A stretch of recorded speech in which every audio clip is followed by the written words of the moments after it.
నమస్తే, welcome to study point. IAS ఐపీఎస్లో సేవ చేయాలని అందరికీ ఉంటుంది. బట్ అది అందరికీ సాధ్యం అవుతుందా? మరి కొందరికే సాధ్యం అవుతుందా? అండ్ అలాగే యూపీఎస్సీ ఎగ్జామ్ గురించి అసలు ఎలా ప్రిపేర్ అవ్వాలి, పేరెంట్స్ ప్రోత్సాహం ఏంటి, పిల్లల్ని సరైన పద్ధతిలో మనం యూపీఎస్సీకి ఎలా ప్రిపేర్ చేయాలనే విషయాల గురించి ప్రతిసారి మాట్లాడుకుంటూ ఉంటాం. బట్ ఎందుకు కొన్ని రోజులుగా మనం చూస్తున్నాము ఐఏఎస్ ఐపీఎస్లు కూడా కరప్షన్కి గురవుతున్నారు. మరి దీనికి కారణం ఏంటి తెలుసుకుందాం ఇవాళ ప్రోగ్రాంలో. వివరించడానికి మనతో పాటు ఉన్నారు Amigos IAS academy chief advisor and mentor Shri GHP Raju గారు, రిటైర్డ్ IPS. ఆయనతో మాట్లాడదాం. హలో సార్, నమస్తే. నమస్తే సార్, అసలు ఫస్ట్ ఆఫ్ ఆల్ ఒక కామన్ మ్యాన్గా నా ఫస్ట్ క్వశ్చన్ ఏంటంటే కరప్షన్ గురించి కాదు, ఐఏఎస్ ఐపీఎస్ సేవలు అనేవి ఇప్పుడు అవసరమా?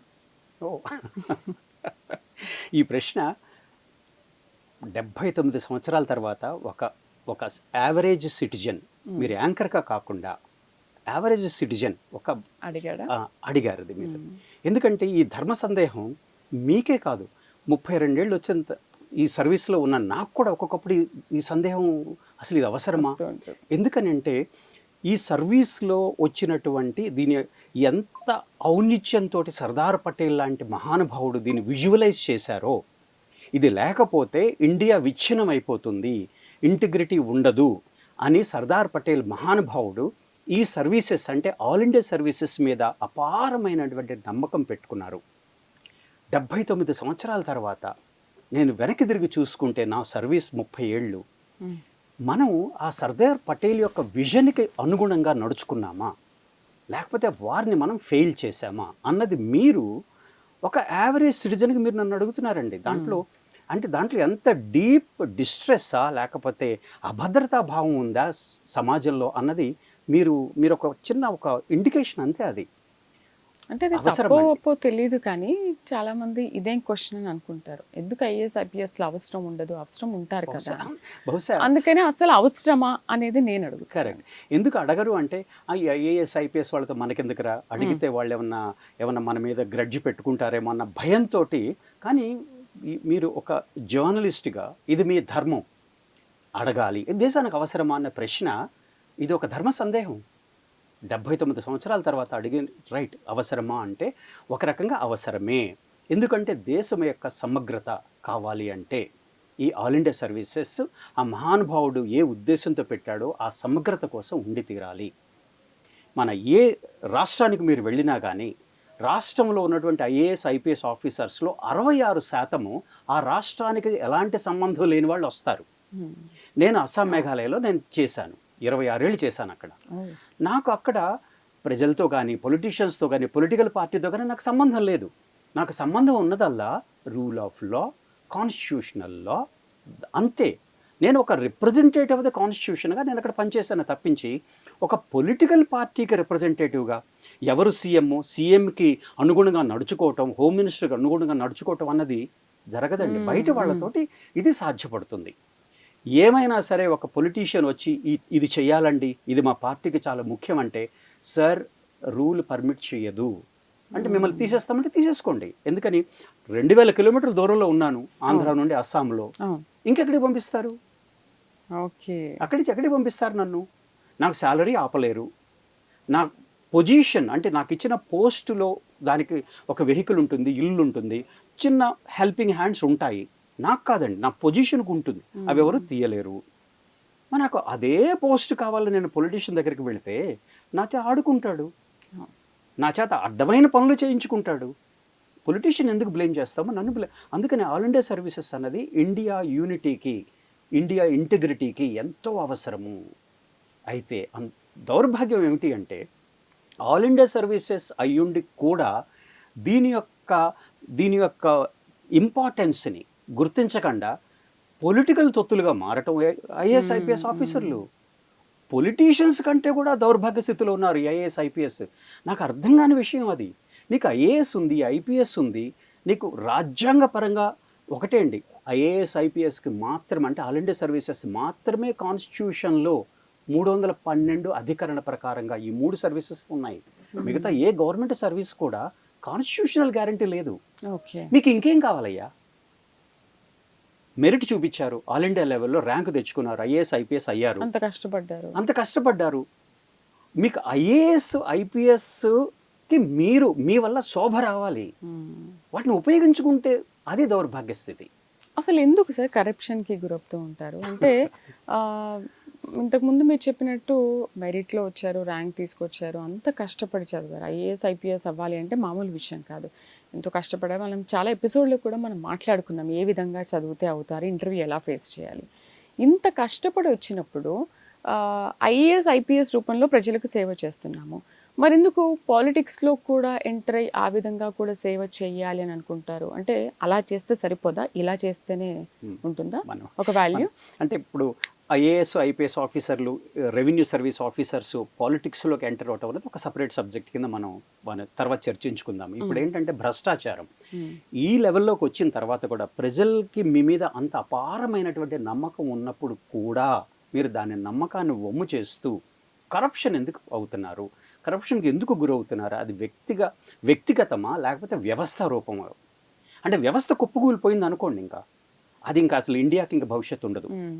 వ్యక్తి తప్పు చేస్తాడు. ఇక్కడ ఏంటంటే వ్యక్తిగతంగా మనం గమనించాలి. ఉదాహరణకి ఇప్పుడు 2010 నుంచి ఉదాహరణకి సిబిఐ ఎన్ని ఐఏఎస్ ఐపీఎస్ల మీద కేసులు పెట్టింది అంటే 84 మంది ఐఏఎస్ ఆఫీసర్ల మీద, 33 మంది ఐపీఎస్ ఆఫీసర్స్ మీద కేసులు.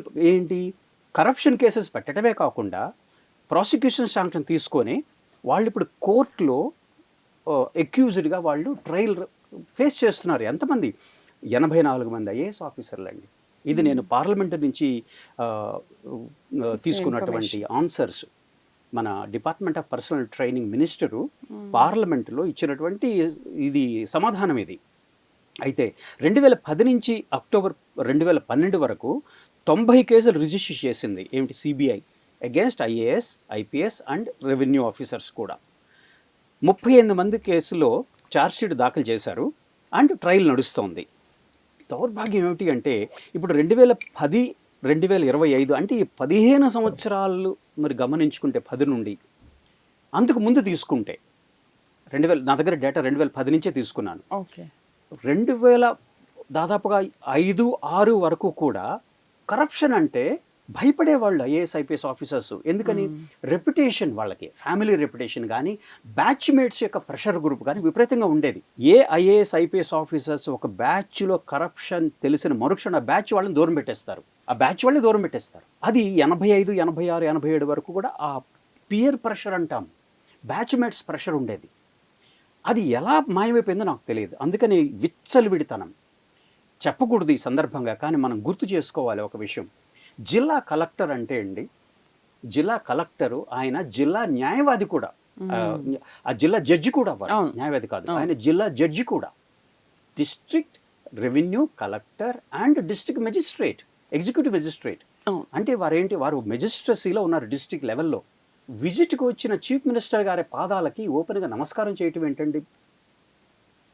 అంటే దాన్ని ఎలా, అది ఏమంటాను నేను, అది ఒక భ్రష్టాచారం అంటా నేను దాన్ని. గౌరవం కొద్ది పెద్దవాళ్ళని అనుకోవచ్చు కదా, అనుకోవడానికి లేదా? వారు మీ ఛాంబర్లో ఉన్నారు కదా, ప్రైవేట్గా పెట్టుకోవచ్చు కదా. పబ్లిక్ మీటింగ్లో కొన్ని లక్షల మంది ప్రజల ముందు మీరు కాళ్ళకు వంగి నమస్కారం చేయటం ఏంటండి, పాదాలు పట్టుకోవటం ఏంటి? అంటే ఏంటి, అక్కడ నాకు ఏదైనా పొలిటికల్గా ఇవ్వండి. అదే కరప్షన్ అలా మొదలవుతుంది. అయ్యా నేను రిటైర్ అవుతున్నాను, నాకు పొలిటికల్ రీహాబిలిటేషన్ ఇవ్వండి మహాశయ అనేది చెప్పకనే చెప్పటం. అది 2. ఇదే ఉదాహరణ కాదు, ఇంకొక ఉదాహరణ. ఐపీఎస్ ఆఫీసర్లు వెస్ట్ బెంగాల్ చీఫ్ మినిస్టర్ గారి మమతా బెనర్జీ గారి ముందు నేను తీసుకోవాలి, నేను ఫోటోలో చూసింది అనమాట, ఇలా మోకాళ్ళ మీద కూర్చోవడం. ఇంకొకటి, ఉత్తరప్రదేశ్ చీఫ్ మినిస్టర్, ప్రస్తుతం ఉన్న చీఫ్ మినిస్టర్ కాదండి, పూర్వం ఒక సీఎం గారు మీటింగ్ పెడితే ఐపీఎస్ ఆఫీసర్లట బయట బెల్టు, షూసు, క్యాపు బయట పెట్టి వారిని కలవటానికి వెళ్ళాలట. అంటే ఏమిటది? నీకు గుడిలోకి దైవ దర్శనానికి వెళుతున్నప్పుడు మనం అవి తీస్తాము. అంటే వారు ఆ సీఎం గారు, ఆ ముఖ్యమంత్రి గారు తనని తాను నేను ఒక దేవుడు, ఎంత అహంకారం అండి అది. వెళ్ళకూడదు అలాంటి వాళ్ళ దగ్గరికి. మేడం ఆర్ సీఎం గారు, ఈ క్యాప్ తర్వాత ఈ బెల్ట్, నా షూస్ అన్నవి పార్లమెంట్ మాకు ఇచ్చినటువంటి అధికారం. అది పార్లమెంట్ ఐపీఎస్ యూనిఫామ్ రూల్స్ అని ఇండియన్ పార్లమెంట్ పాస్ చేసింది అది. ఏ ఐపీఎస్ ఆఫీసర్ డ్యూటీలో ఉన్నప్పుడు ఈ డ్రెస్ వేసుకోవాలి అని. అది పార్లమెంట్ నాకు ఇచ్చిందండి. మీరు ఎవరైనా అవ్వచ్చు, రూల్ ఆఫ్ లా అంటే అది. అయితే ఇలాగా ఇది ఒక మానసికంగా దిగజారుడుతనమే తప్పించి వ్యవస్థ పాడైందా అంటే నాకు తెలియదు. మూడోది కరప్షన్ గురించి వస్తే ఏమైంది, ఇప్పుడు ఎవరికైతే ఈ సర్వీసు తర్వాత నేను పాలిటిక్స్లోకి ఎంటర్ అవ్వాలి, ఈ పొలిటికల్ పార్టీకి నేను సహాయం చేయద్దు, ఇక్కడ నాకు టికెట్ ఇస్తారు అనేది వీడు 10 ఏళ్ల ముందు నుంచే ప్లాన్ చేసుకుంటూ ఉంటారు కొంతమంది. దానికోసం మన దగ్గర పాలిటిక్స్ అంటే ఏంటంటే, ఎంపీ అవ్వాలంటే కొన్ని కోట్లు ఖర్చు చేయాల్సి ఉంటుంది. ఎమ్మెల్యే అవ్వాలంటే మీకు తెలియదు, 50-60 కోట్లు ఉంటేనే అవ్వగలరు. అప్పుడు నేనేం చేస్తాను, నేను ఇప్పటి నుంచే సర్వీస్లో ఉన్నప్పుడే నేను దానికోసం డబ్బులు పోగు చేసుకుంటా అన్నది. అందుకు వ్యక్తిగతంగా దిగజారుడుతనమే తప్పించి వ్యవస్థగా దిగజారుడుతనం కాదు. ఎందుకని ఇప్పుడున్న 10,000 మంది ఐఏఎస్ ఆఫీసర్స్ ఇండియాలో ఉన్నారు, ఒక దాదాపుగా 4,500 మంది ఐపీఎస్ ఆఫీసర్స్ ఉన్నారు. ఇవన్నీ కాడర్ స్ట్రెంగ్త్ అంటాం. అంటే గవర్నమెంట్ ఆఫ్ ఇండియా ఇన్ని పోస్టులు క్రియేట్ చేసింది. దాంట్లో వేల మీద లెక్క పెట్టచ్చు మీరు, 100 మంది 200, 10,000 మందిలో 400-500 మంది ఏమిటి బయటపడి సిబిఐ నెట్లో దొరికి వాళ్ళు ట్రయల్ కోర్టులో మామూలుగా ఒక అపరాధిగా నిలబడిన వాళ్ళు, ఐఏఎస్ కానీ ఐపీఎస్ కానీ 100 మంది 150 మంది కంటే ఉండరు. మిగతాలో చాలామంది ధర్మంగా ఉంటారు.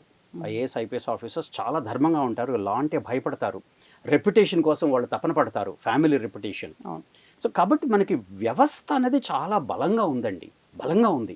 వ్యక్తిగతంగా కకృతి పడుతూ ఉంటారు వాళ్ళు. సిబిఐ లాంటి ఆర్గనైజేషన్కి తప్పకుండా దొరుకుతారు, ఈ రోజు కాకపోయినా రేపైనా సరే. ప్రజలకు తెలియదండి, మీకు తెలీదు.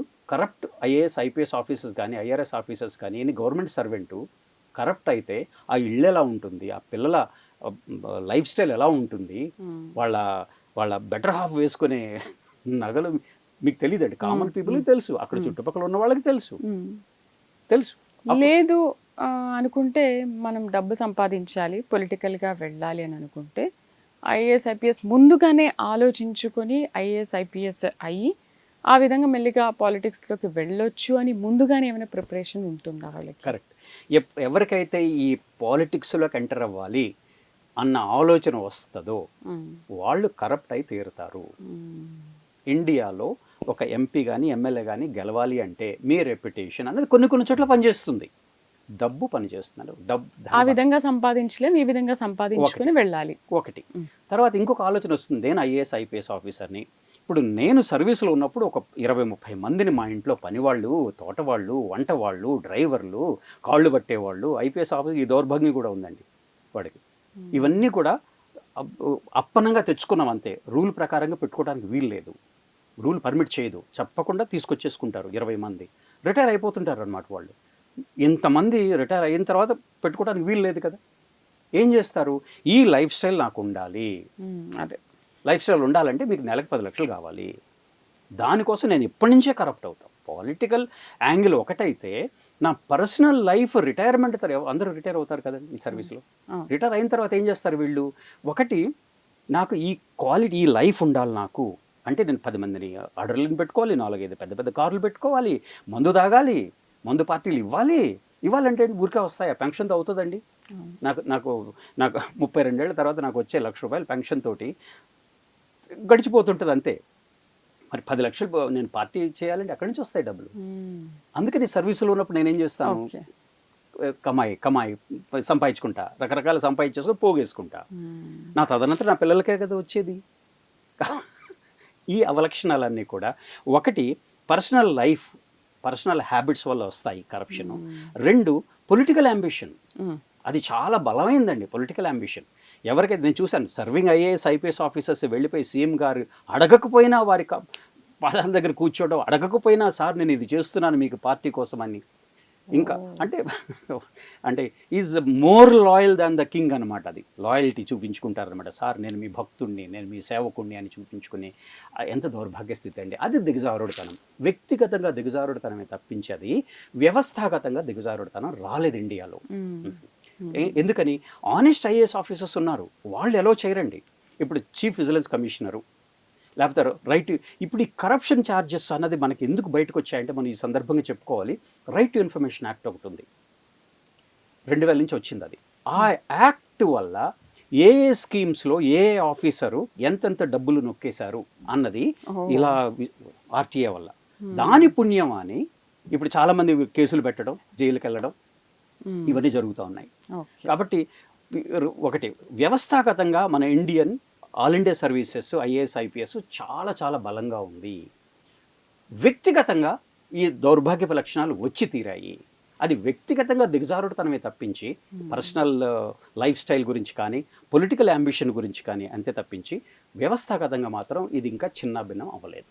Okay sir. అయితే ఇప్పుడు ఇందులో ఉమెన్ రోల్ ఏంటి? IAS IPSలో ఉమెన్ కూడా అంటే ఎలా అడుగుతున్నారు? Women as an all India service ఆఫీసరా లేకపోతే కరప్షన్ అండ్ ఉమెన్ ఆఫీసర్సా? రెండు.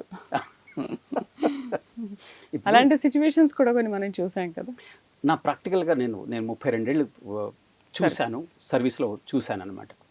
నాకు ఉమెన్ అన్న వాళ్ళు ఈ సర్వీసెస్లోకి వస్తే ఈ భ్రష్టాచారం, కరప్షన్ అన్నది చాలా తగ్గుతుంది. ఎందుకంటే ఉమెన్ అని కరప్ట్ చేయటం అంత ఈజీ కాదు అన్నది నా వారి మీద ఉన్న గౌరవం. నాకు స్త్రీ అన్న వారి మీద ఉన్న గౌరవం వల్ల నేను చెప్తున్నాను. వాళ్ళు జనరల్గా కరప్ట్ అవ్వరు, జనరల్గా అవ్వరు.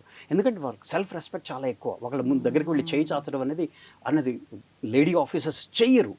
నా ప్రగాఢ నమ్మకం అది.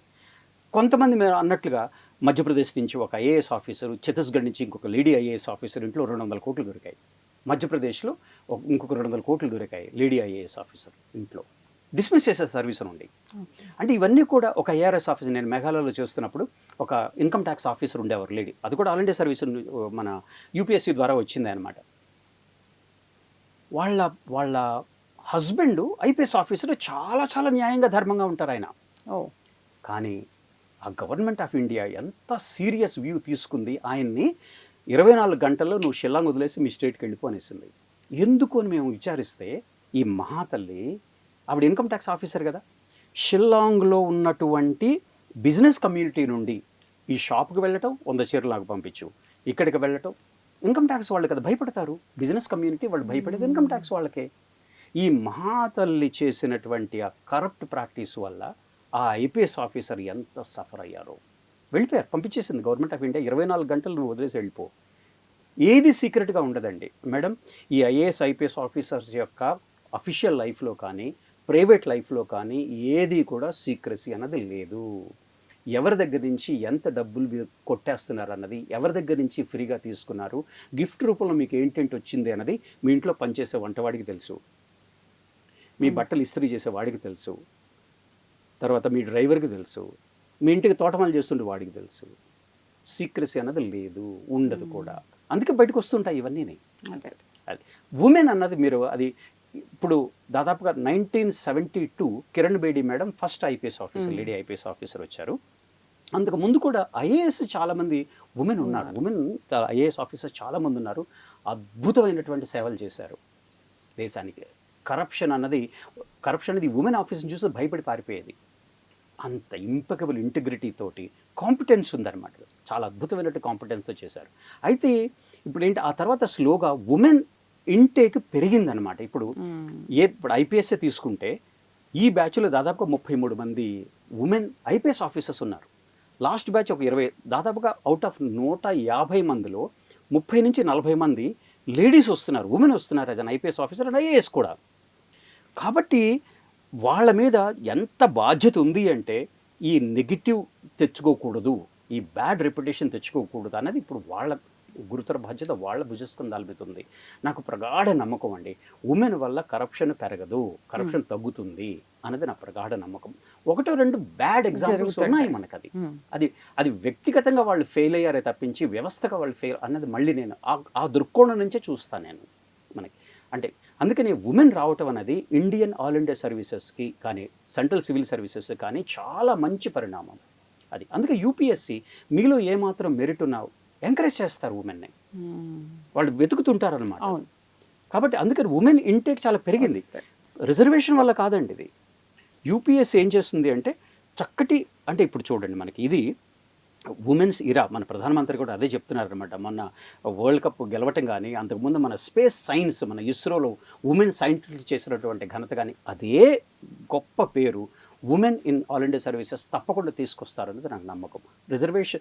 మన ఈ కరప్షన్ ఉందా? ఉంది. కానీ చాలా చాలా తక్కువ. అది ఇండివిజువల్ అవుతుందే తప్పించి women by and all very honest. So వాళ్ళకి వచ్చిన శాలరీతోనే వాళ్ళు సస్టైన్ అవ్వాలి, కానీ ఇలాంటి కరెక్ట్కి గురవద్దు. మేడం మాకు ఇప్పుడు 6th పే 7th పే వచ్చింది మేడం. దాని తర్వాత ఒక శాలరీ మాకు కార్పొరేట్ వాళ్ళతో సమానంగా, నేను ఎప్పుడు నాకు చివరి శాలరీ దాదాపు 35 లక్షలు పెరుగుతుంది నేను ఎప్పుడు ఊహించలా. సర్వీసులు మేము ఎంటర్ అయినప్పుడు ₹1,00,000 మాకు సంవత్సరానికి. 5వ పే స్టార్టింగ్ అంతే. ఆ తర్వాత 5th పే కమిషన్, 6th, ఇప్పుడు 8th పే కమిషన్ వస్తుంది. దానివల్ల సాలరీస్ విపరీతంగా పెరిగాయి, మీకు అలవెన్సెస్ విపరీతంగా పెరిగాయి. కాబట్టి మీరు కరప్ట్ అవుతున్నారు అంటే అది మీ గ్రీడే. కానీ మీ నీడ్ గవర్నమెంట్ అద్భుతంగా టేక్ కేర్ చేస్తుంది. మీకు ఇల్లు ఇస్తారు, వెహికల్ ఇస్తారు, వంట హెల్పర్ ఇస్తారు, మీకు తోటమాలు చేయడానికి ఇస్తారు, మీరుండే బంగ్లా మెయింటెనెన్స్ కూడా గవర్నమెంట్దే, వెహికల్లో ఇవ్వాల్సిన పెట్రోల్ డీజిల్ కూడా గవర్నమెంట్దే. ఇంకేం కావాలి మీకు? సేవ చేయాలి కదా, పేదవాళ్ళకి సేవ చేయాలి కదా కదా మరి. అందుకే అసలు మీకు కావలసిన అన్ని వసతులు కూడా గవర్నమెంట్ చక్కగా ఇస్తుంది, భరిస్తుంది. ఇంకేం కావాలి మీకు? మరి గవర్నమెంట్ మీకు నీడ్ బేస్డ్ అవ్వాలి, గ్రీడ్ బేస్డ్ అనుకోండి. గవర్నమెంట్ కూడా హెల్ప్లెస్, అందుకే జైలుకి పంపిస్తుంది, అందుకే సిబిఐ ఉంది, అందుకే స్టేట్ సిఐడి ఉంది, అందుకే స్టేట్ యాంటీ కరప్షన్ బ్యూరో ఉంది. ఇలాంటి వాళ్ళకి బుద్ధి చెప్పడానికి. మీ గ్రీడ్కి అంతు లేదండి. నీడ్ అయితే గవర్నమెంట్ మీద విడిచిపెట్టేస్తే అద్భుతంగా చేస్తుంది. అదే పాలిటిక్స్లోకి రావాలి, ప్రజలకు సేవ చేయాలి అనేది అంతా పక్కన పెడితే, పాలిటిక్స్లోకి వచ్చి నేను ఇంకెక్కువ సంపాదించుకోవాలని వాళ్ళ వ్యక్తిగతం మాత్రమే. ఇప్పుడు పాలిటిక్స్లోకి రావటానికే ఒక 100-150 కోట్లు సంపాదించాడు సర్వీసులో ఉన్నప్పుడు అంటే ఐఏఎస్ ఐపీఎస్ కానీ ఐఆర్ఎస్ ఆఫీసర్స్. వచ్చిన తర్వాత సేవ ఎలా చేస్తాడు? వీడు సర్వీసులో ఉన్నప్పుడే సేవ చేయలా, డబ్బులు నొక్కేస్తూ కూర్చున్నాడు. వాడు అసలు పేద ప్రజల సేవ పట్టించుకోలేదు. పాలిటిక్స్లోకి వచ్చేది నేను సేవ చేయడానికి అంటాడు. సర్వీస్లో ఉన్నప్పుడు నువ్వు చేయలేదు, అక్కడ డబ్బులు ఇంకా సర్వీస్ పాలిటిక్స్ నువ్వేం చేస్తావు? పాలిటిక్స్ చేస్తావు, సేవ చేయవు. కాబట్టి నేను నమ్మను, ఆ ఆర్గ్యుమెంట్లో పసలేదు. అదంతా స్వలాభమే, స్వార్జితమే. అవన్నీ కూడా వాళ్ళకు నేను నాది నా కోసం అన్న తత్వం ఉంటుంది, అందరిలో ఉంటుంది. కానీ దాన్ని కంట్రోల్ చేసుకో అంటానికి మాకు కోడ్ ఆఫ్ కాండక్ట్ రూల్స్ ఉన్నాయి. అయితే సార్, ఐఏఎస్ ఐపీఎస్ నుంచి పాలిటిక్స్లోకి వచ్చి నిజమైన ప్రజాసేవ చేసిన వాళ్ళు ఇప్పటివరకు ఎవరైనా ఉన్నారా? చెప్తారా దానికి ఆన్సర్? మంచి సదుద్దేశంతో వచ్చిన వాళ్ళు కొంతమంది ఉన్నారు. సపోజ్ జయప్రకాష్ నారాయణ గారు 1974-75 ఐఏఎస్ ఆఫీసరు. వారు చక్కటి అంటే సర్వీసులో ఉన్నప్పుడు చాలా అద్భుతమైనటువంటి పేరు తెచ్చుకున్నారు. సర్వీసు అంటే విఆర్ఎస్ తీసుకొని పార్టీ పెట్టి ప్రత్యక్ష రాజకీయాల్లోకి రావాలన్న తపనతో వారు వచ్చారు. కూకట్పల్లి ఎమ్మెల్యే కూడా వారు గెలిచారు, ఎమ్మెల్యే గెలిచారు లోక్సత్తా. అయితే ఇప్పుడు మీరు ఒక ఐఏఎస్ ఆఫీసర్గా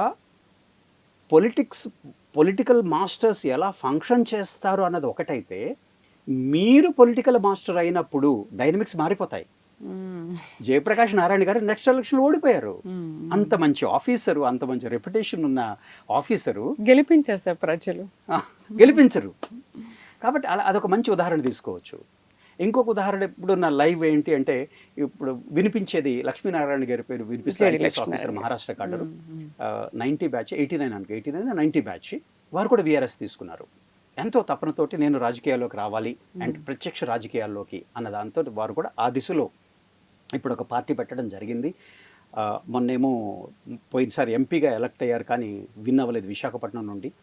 మొన్న కూడా తన ఓన్ సొంత పార్టీ పెట్టారు. కానీ వీరికి చక్కటి ఉద్దేశం ఉండొచ్చు, మంచి భావజాలం ఉండొచ్చు, కానీ ఇండియాలో మాత్రం పాలిటిక్స్ ఒక బ్యూరోక్రట్ వచ్చాడు అంటే ఒక పార్టీ, ఎస్టాబ్లిష్డ్ పార్టీ యొక్క ఆశీర్వాదం ఉంటేనే రాగలరు, లేకపోతే రాలేరు. ఉదాహరణకి తెన్నేటి కృష్ణప్రసాద్ గారు ఇప్పుడు బాపట్ల ఎంపీగా ఉన్నారు. టి కృష్ణప్రసాద్ గారు రిటైర్డ్ ఐపీఎస్ ఆఫీసర్, వారు తెలంగాణ నుంచి రిటైర్ అయ్యారు. వారు ఇప్పుడు సిట్టింగ్ ఎంపీ. అయితే తన సొంత బలంతో కాదు, లేకపోతే తను పెట్టుకున్న పార్టీ దాని గురించి కాదు, వారు ఒక ఎస్టాబ్లిష్డ్ పార్టీతో జాయిన్ అయ్యారు. ఆ ఎస్టాబ్లిష్డ్ పార్టీ మంచి వ్యక్తిగా అతన్ని గుర్తించి టికెట్ ఇవ్వటం, గెలిపించడం జరిగింది. అందుకని రెండోది, మన గవర్నమెంట్ ఆఫ్ ఇండియాలో చూస్తే ఇప్పుడు మనకి ఎక్స్టర్నల్ అఫైర్స్ మినిస్టర్ అండి డాక్టర్ జయశంకర్ గారు, foreign secretary, IFS officer, Indian foreign service officer. Jaishankar ఇప్పుడు వారు ఎక్కడ కూడా ఎలక్షన్ కంటెస్ట్ చేసి గెలవలేదు, కానీ రాజ్యసభ మెంబర్ నుండి తన యొక్క సత్తా చూసి ప్రధానమంత్రి గారు ఎక్స్టర్నల్ అఫైర్స్ మంత్రి విదేశాంగ మంత్రిత్వం ఇచ్చారు. అలాగే మిస్టర్ వైష్ణవ్ గారు ఉన్నారు, ఇప్పుడు రైల్వే మంత్రి కానీ ఐటీ మినిస్టర్. వారు ఐఏఎస్ ఆఫీసరు. వారి ఎడ్యుకేషన్ క్వాలిఫికేషన్ చూస్తే వారు ఐఐటి ప్రోడక్ట్, ఐఏఎం ప్రోడక్ట్, ఐఏఎస్కి ఫస్ట్ అటెంప్ట్ సెలెక్ట్ అయ్యారు ఒరిస్సా నుండి. ఇప్పుడు చూడండి, రైల్వేస్ కానీ ఐటీని కానీ రివల్యూషనైజ్ చేయాలి అంటే ఇవి బెస్ట్ ఎగ్జాంపుల్స్ అనమాట. అది అంటే ఏంటి, established party government of India వీరిలో మెరిట్ని గుర్తించి ఒక ఐఎఫ్ఎస్ ఆఫీసర్ని ఫారిన్ మినిస్టర్ చేయడం, ఒక ఎక్సలెంట్ ట్రాక్ రికార్డు ఉన్న ఐఏఎస్ ఆఫీసర్ని విత్ టెక్నికల్ బ్యాక్గ్రౌండ్ చూసి రైల్వే మంత్రిగాను ఐటీ మంత్రిగా చేయటం అన్నది, ఇవన్నీ. తర్వాత మన నేషనల్ సెక్యూరిటీ అడ్వైజర్ తీసుకోండి, మరి అజిత్ దోవల్ గారు ఐపీఎస్ ఆఫీసరు, కేరళ కాడర్ నుంచి రిటైర్ అయ్యారు ఆయన. ఇప్పుడు మన ఇంటర్నల్ సెక్యూరిటీ, ఇండియా భారతదేశ భద్రత గురించి అంటే ఎవరంటే ప్రపంచ నలుమూలలో వినిపించే ఒకే ఒక మాట అజిత్ దోవల్ గారు, ఐపీఎస్ ఆఫీసరు. ఐపీఎస్ అన్న దానికి వీళ్ళు శోభ తీసుకొస్తారు. They bring glory to the services. అందుకనే సెంట్రల్ గవర్నమెంట్ వీరిలో ఉన్నటువంటి మెరిట్ని గుర్తించి, ఆ తెలివితేటల్ని గుర్తించి, వారి సేవా దృక్పథాన్ని గుర్తించి చక్కటి పోర్ట్ఫోలియో ఇవ్వటం అన్నది అది వ్యక్తిగతం. అంటే కొంతమంది ఉన్నారు, వీళ్ళు మనం సర్వీస్లో ఉన్నప్పుడు పాలిటిక్స్లోకి ఎంటర్ అవ్వాలని కానీ, ఆ దృష్టితోటి ఆలోచించి పైసలు సెలెక్ట్ చేసుకోవడం కానీ, ఇలాంటివి ఈ దౌర్భాగ్య లక్షణాలు వీళ్ళలో లేవండి. అలాగే కొంతమంది చేశారు, ఆయన ఓడిపోయారు. వాళ్ళు ప్రజలకు తెలుసు వీడు సర్వీస్లో ఉన్నప్పుడు ఏమీ చేయలేదు, డబ్బులు తిన్నాడు. పాలిటిక్స్లోకి వచ్చి సేవ చేస్తానే వచ్చి నమస్కారం పెట్టినంత మాత్రాన వచ్చి చీవట్లు పెట్టి ఓడించేశారు. తెలుసు, ప్రజలు చాలా తెలివైన వాళ్ళు, అన్నీ గమనిస్తారు, బాగా గమనిస్తారు. ఐఏఎస్గా ఉన్నప్పుడు ఏం చేశారు చెప్పాను. ఎగ్జాక్ట్లీ. ఏది కూడా మా ప్రైవేట్ లైఫ్లో ఏది రహస్యంగా ఉండదు, ప్రజలకు అన్నీ తెలుసు. కీలెరిగి వాత పెట్టడం అంటారు చూసారు, ఆ సమయం వచ్చినప్పుడు బుద్ధి చెప్తారు. కుక్క కాటుకు చెప్పు దెబ్బ అని, నువ్వు సర్వీసులో ఉన్నప్పుడు నువ్వు దౌర్భాగ్యుడివే, పాలిటిక్స్లోకి వచ్చి నీ అంతటి నువ్వు చూసుకుంటావు, మా గురించి నువ్వు ఆలోచించావని చెప్పి చక్కటిగా బుద్ధి చెప్పారు అలాంటి వాళ్ళకి. Super sir. ఇవాళ ప్రోగ్రాంలో అసలు కరప్షన్కి ఎందుకు గురవుతారో, ఎంతమంది అలా గురైన వాళ్ళు ఉన్నారు అనే విషయం గురించి చాలా చక్కగా వివరించారు. Thank you very much. నమస్తే. ఇది వాళ్ళ స్టడీ పాయింట్. రేపటి స్టడీ పాయింట్లో మరొక అంశంతో మళ్ళీ కలుద్దాం. నమస్తే.